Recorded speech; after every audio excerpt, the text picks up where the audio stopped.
In today's video, I'm going to teach you how to change the social share image on Shopify. If you've ever shared your store link on Facebook, X, or in a messaging app and wondered how to control the image that shows up, that's exactly what we're doing here. This social share image is often called the social sharing image or the default open graph image, and it's an important part of how your brand looks across the web. First, log into your Shopify account and head over to your main Shopify dashboard.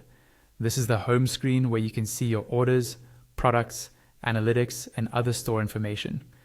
Make sure you're in the correct store if you manage more than one, because the changes we're about to make apply only to the store you're currently viewing. On the left-hand side of the dashboard, look for the section labeled Online Store and click on it. This is where you manage how your store appears to customers, including themes, blog posts, pages, navigation, and more. When you click Online Store, it will expand a menu with additional options underneath. From that expanded menu, find and click on Preferences. The Preferences page controls a lot of global settings for your storefront, like your store's title and meta description, as well as the social sharing details. Give the page a moment to load, and then scroll down until you see the area related to social sharing or social media preview.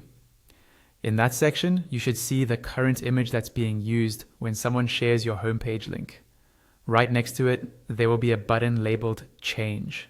Go ahead and click on Change. This will open your Shopify file browser where you can choose a new image. Next, click on Change Image. At this point, you can either pick an existing image from your Shopify library or upload a new one from your computer. For best results, choose a clear, high-quality image that represents your brand, ideally in a landscape orientation.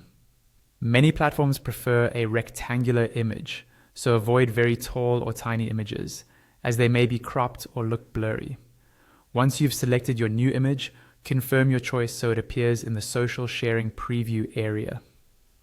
Before you leave the page, scroll up or down until you see the Save button and click on Save. This step is crucial. If you don't save, your new social share image won't be applied. After saving, your new image will be used whenever your store link is shared, although some platforms may take a little time to update their cached